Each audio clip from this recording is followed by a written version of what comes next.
Good afternoon, everybody. I hope you're having a great afternoon, and I hope that you're able to enjoy the sunshine. We moved to Lancashire just over a year ago, and I think for the first 3 or 4 weeks it rained almost constantly. It was very difficult to do anything because of the rain, the wind, and just how cold it was. And when we spoke to the locals, the people that lived here a lot longer than we had, they assured me that it didn't rain all the time here in Lancashire. It rained most of the time, but not all of the time. But I didn't believe that because all we could see and hear was rain. And here, just over a year later, I'm sat in my prayer room looking out the window and I can see glorious sunshine. So it's true, it doesn't always rain here in Lancashire, just 99.9% of the time. It's been a few days since I did a video. I think it was late last week, my last video that I did. But today I want to spend some time looking at the Book of Psalms, and just a few verses in particular from the Book of Psalms. Now, the Book of Psalms is a book of song, either praising God or kind of this kind of deep kind of God, what is going on with the state of this world? So it's kind of got two different elements to it, the Book of Psalms. But it's found partway through the Old Testament, which is the first part of the Bible. And today I want us to think a little bit about gates. Okay, yes, that's right, gates that we open and we have to walk through. But I'm not talking about those physical gates that we see when we're kind of on a walk or when we're going down the path towards somebody's house. I'm talking about gates that we need to walk through in life. Because let me tell you, sometimes they can be scary gates to walk through, can't they? Because you never quite know what's on the other side of that gate. I remember when I first became a Christian, at the age of 19. I became a Christian when I'd gone back to my parents' house over Easter, and then I moved back to Manchester where all my friends were, or a lot of my friends were. And I knew that I needed to go and find some friends that were Christians, because at that time I had no other friends that were Christians, and I knew that that would involve going to church. Now I don't know if many of you have been to church before, but for me church seemed like a frightening place, even though I'd been brought up in church as a kid. The thought of going to church on my own, off my own back, just really frightened me. And I went to a church in South Manchester, and to get into the church you had to go through a gate before then walking through the door into the building of the church.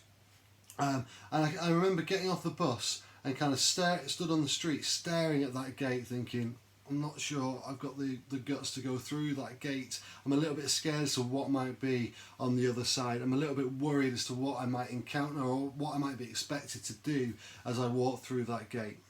But anyway, I plucked up the courage. So there I was shaking. My hands were literally shaking like a leaf as I walked through this gate to approach the doorway to get into this church. And I can honestly say that my fears were totally not at all what I encountered. I walked through that door, through the gates and then through the door into church, and I got the most amazing welcome. I was offered a cup of coffee as soon as I walked through the door.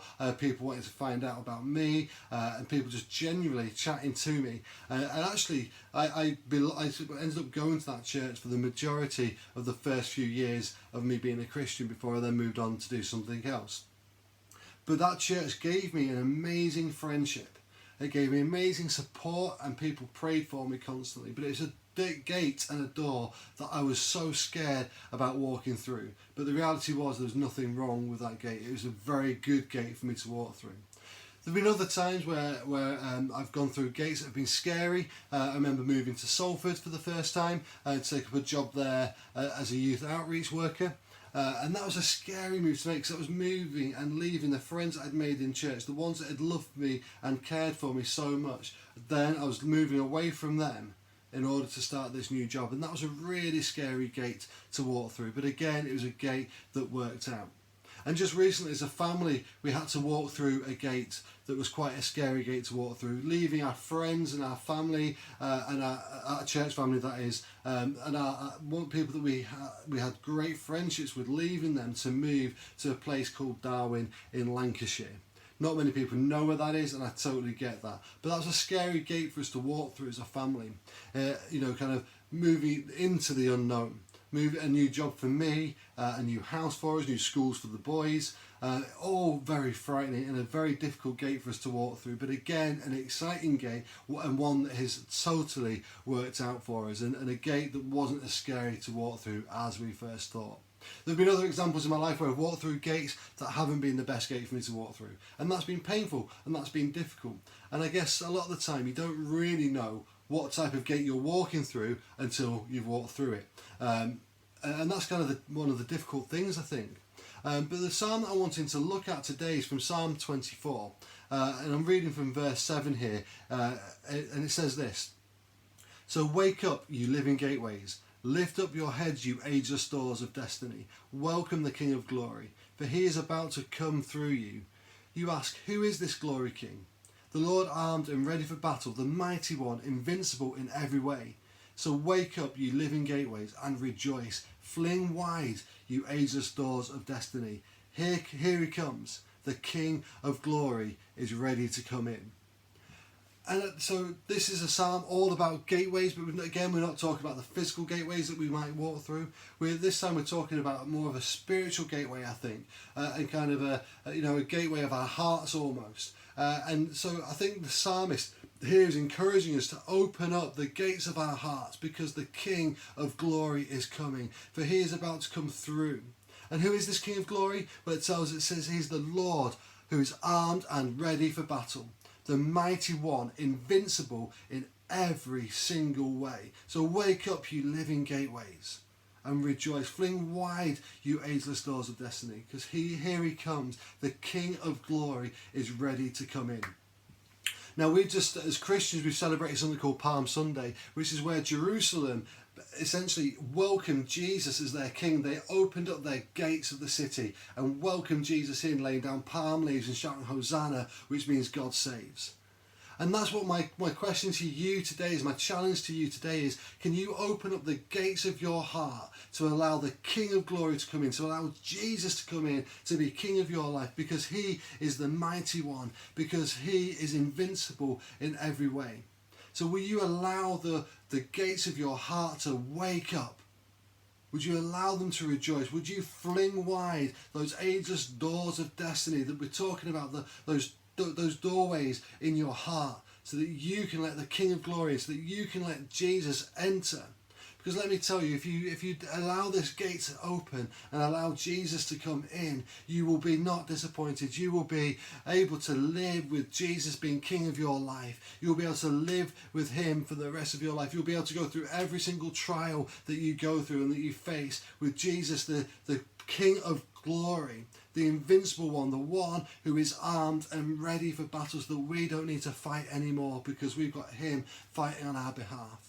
If we let the King of glory in, we are promised that he will transform our lives and he'll bring about a new way of living for us. He will bring this transformation into us that goes far beyond what we could ever dream or imagine. Let the King of glory in. Allow yourselves to open up that heart of destiny. And I get that you might be a little bit nervous. I get that you might be a little bit concerned, a little bit frightened maybe about doing this.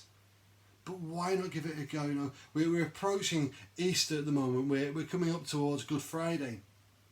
And Good Friday, remember that Jesus died on the cross so that we could be forgiven. So that all that mess that we've been involved in, so that we could be forgiven. But then on Easter Sunday, 3 days later, we celebrate the fact that Jesus rose from the dead in this crazy way. In a way that goes beyond belief almost, because he'd been dead for 3 days. But he rose again victorious. He rose again with victory, showing that that death couldn't even hold him down. And so what we're doing when we're opening up our hearts to allow that King of glory to come in, we're opening up our hearts to allow the risen Jesus into our lives, the one who defeated death, the one who said it is finished when he died on the cross, the one who brings us forgiveness so that we could know who God is. And so I urge you today to fling wide you ageless doors of destiny. Open the gates of your heart, allow Jesus to come in, and take that step of faith today. Take that risk to say, Jesus, if you're real, would you come into my heart? Would you come into my heart today? Go and have a think about it. Chat to somebody about it. Chat to me about it. You can leave a comment. You can, if you want my contact details, I'm happy to give you those so that we can talk further. But do not let this opportunity pass you by where you can welcome the King of glory into your heart. He's there and he's coming towards you. Are you going to have an open heart or are you going to have a closed heart? The decision is yours. Go and have a think. God bless you. Take care.